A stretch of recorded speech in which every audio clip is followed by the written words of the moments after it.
was a dream come true. My wife, Sarah, and I had been trying and failing to buy a house of our own for more than 2 years. I'd lost count of the bids we'd put in on this property or that, none ever standing a chance. Finally, we got the call from our realtor, telling us our bid had been accepted and we were going to be homeowners. After 2 months of anticipation, we moved into the house. It was a Victorian-style place on the edge of an old mill town. We were eager to turn the page on our lives as renters and embrace homeownership. We weren't ready. It was a solid place, full of charm and character. The kind of house where every creak in the floorboard seemed to tell a story. The previous owners had left in a hurry, the realtor told us, but the price was right. It felt like fate. For the first week, everything was perfect. We spent our days unpacking, decorating, and brainstorming ideas to get the most out of the layout. The house had a warmth to it, despite its age. Even the attic, though large and cluttered with old furniture and dusty boxes, felt just like another part of the house's rustic charm. The realtor had told us the seller would drop $5,000 off the price if we were willing to clear the attic ourselves.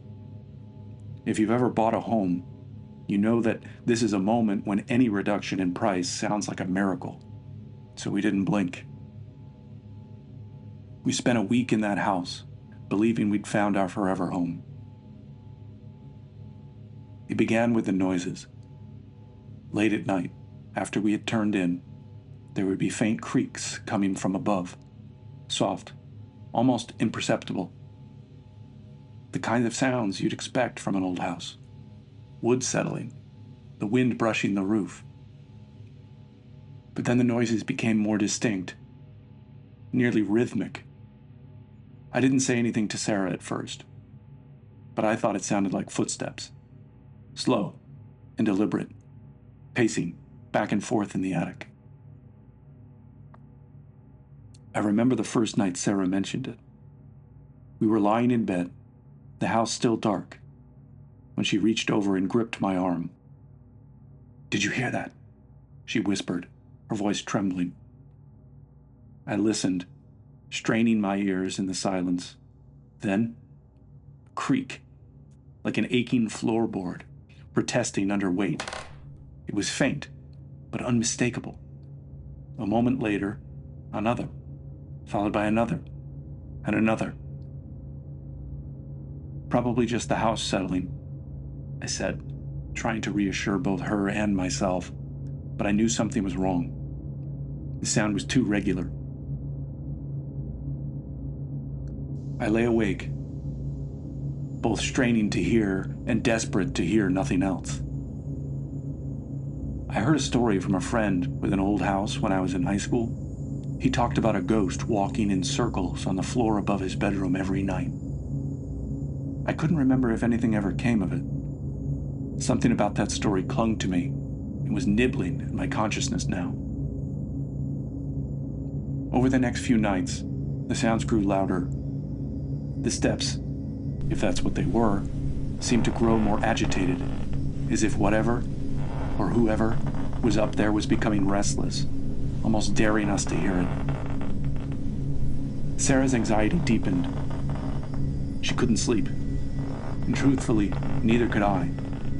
Each night, we would lie in bed, listening in silence as the footsteps echoed above us, wondering if we were imagining it, or if something else was going on. I don't mean to suggest we just suffered this way without ever checking the attic. Each day, after hearing the noises the night before, I would go up to the attic and check, finding nothing. One night, around midnight, the noises stopped. The silence should have been a relief, but it wasn't. We were both wide awake, staring at the ceiling, waiting for the next sound, and then we heard it. A deep scratch, a long, deliberate drag across the attic floor, the sound of something heavy being moved. My skin prickled, and I felt Sarah stiffen beside me. "That's it. We should check the attic now," she whispered. I nodded and replied, "You're right. This is stupid. This is our house." Although, the last thing I wanted was to go up there in the dead of night. But I had to put her mind, and mine, at ease. I grabbed the flashlight from the nightstand drawer and stalked into the hallway. The rectangular cutout in the ceiling, where the folding ladder came down, was just ahead. I paused, half hoping for some sound from above that could confirm that this was way over my pay grade as man of the house. Something to compel me to call the cops instead of handling this myself. No. Just silence now. I crept forward, my eyes fixed on the attic door pull. I grasped the handle and began to pull the ladder down. The dry wood and exhausted metal hinges groaned as it unfolded.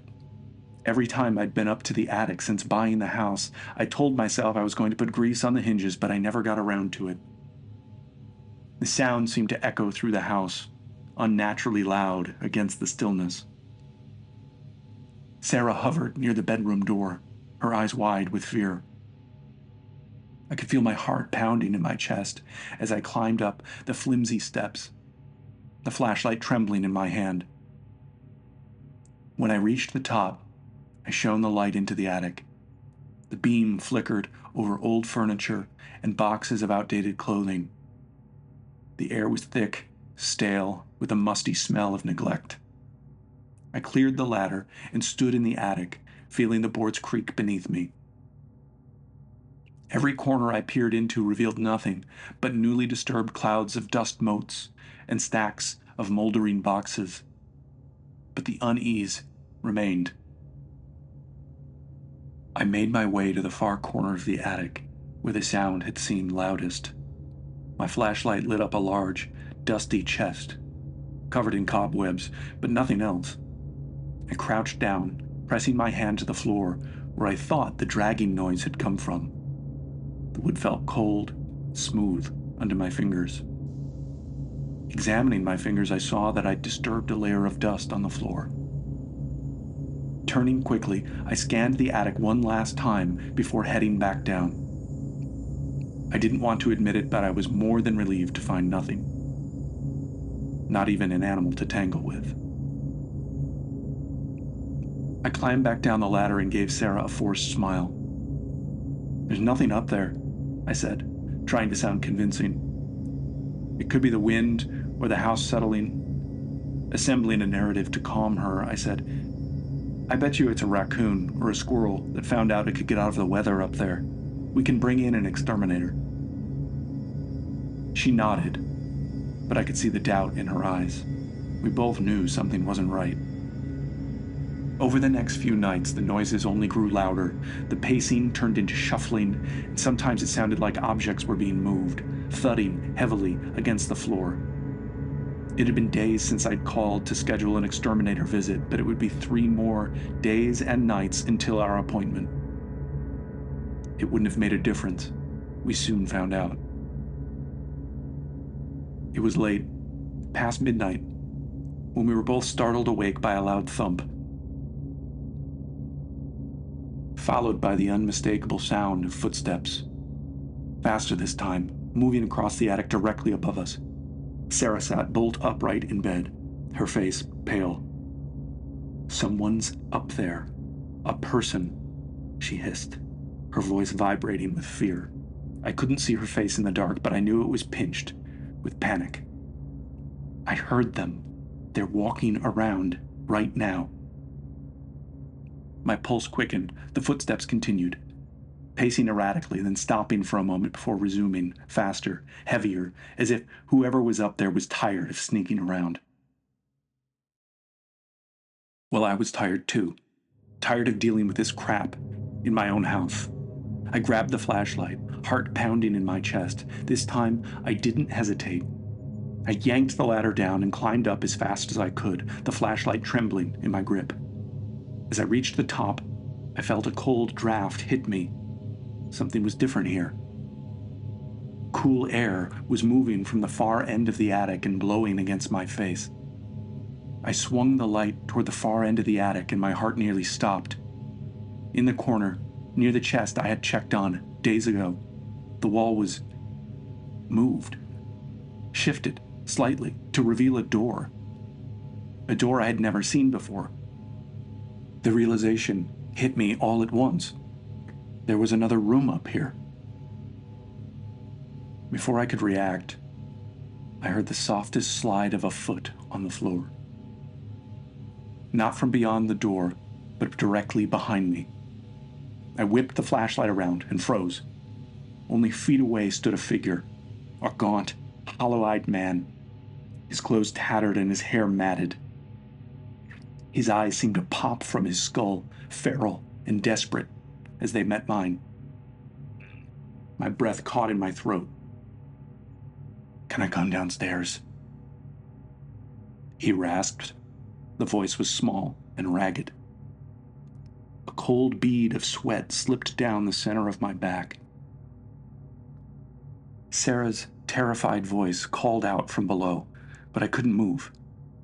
The man took a slow step forward, his eyes locked on mine. "Your bed is so warm." I staggered back, the floorboards protesting beneath my feet. He moved with terrifying calm, his body swaying slightly as he stepped closer, until he was mere inches from me. The flashlight flickered. I could use it as a weapon if I had to. I stumbled, nearly falling as I tried to reach the gap in the floor where the ladder waited. But before I could reach it, the man lunged, grabbing my arm with a grip so cold it felt like death itself. "Don't leave me here in the dark," he whined, almost screeching. His face was twisted in a pained, grimacing smile. I could feel an overwhelming despair emanating from his eyes. But there was no reasoning with this man. With a desperate jerk, I broke free. Not caring what happened to me, I threw myself down the ladder headfirst. Sarah was waiting below, her face pale and her hands trembling as she tried to arrest my fall. "Run! Fucking go!" I shouted, my voice animal, barely recognizable. We bolted down the stairs and out of the house, the front door banging behind us. As Sarah and I stood in the neighbor's driveway gasping for air, the house loomed in front of us, dark and silent, like a predator, crouched and waiting.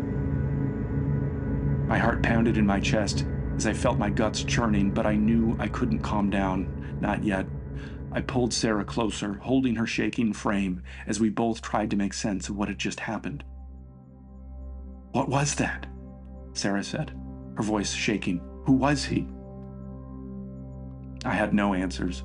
My mind was still racing, still trying to process the man, the cold touch, his bewildering words.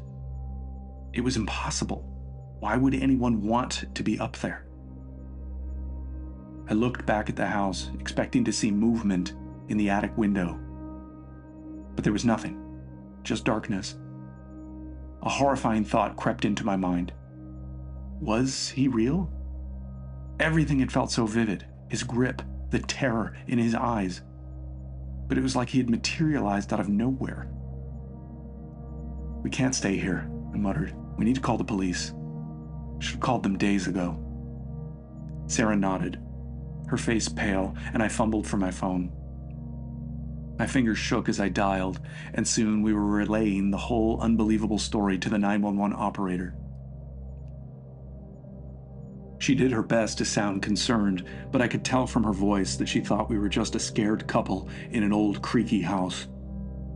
Still, within minutes, flashing lights pierced the darkness as the police arrived.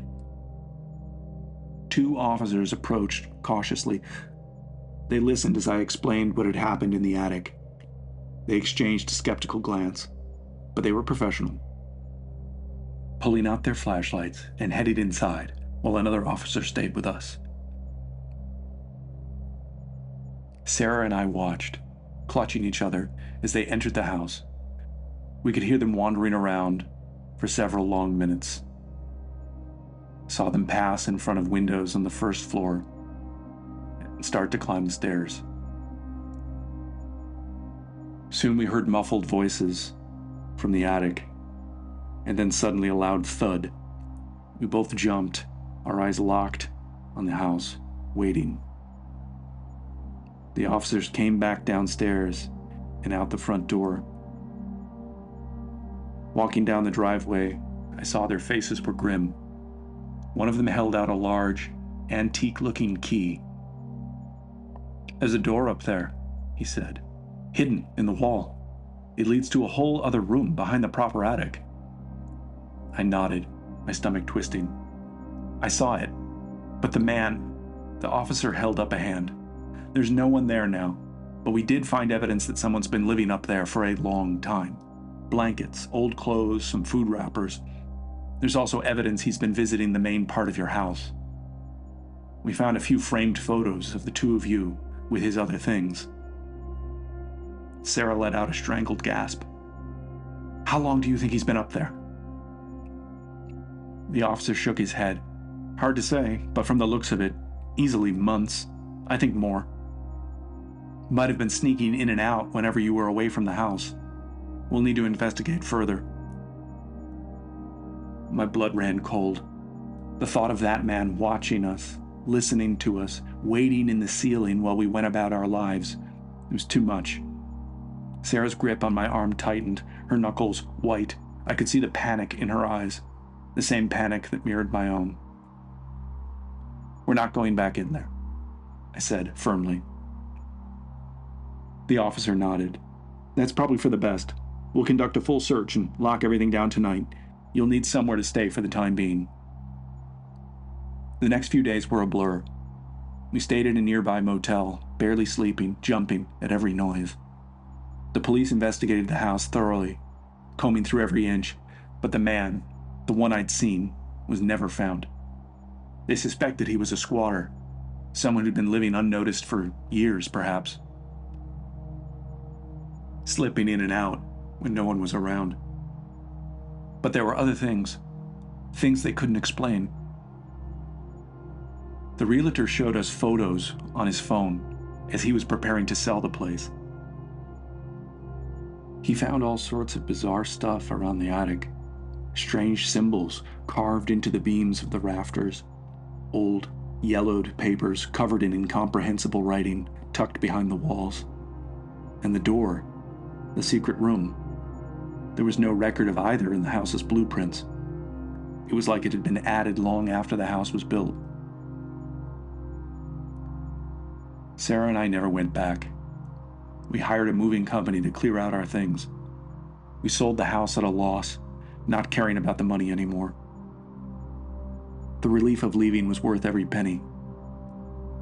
One day, a few weeks later, Sarah and I were going through the boxes and bags that had been shipped to us after the house was cleared.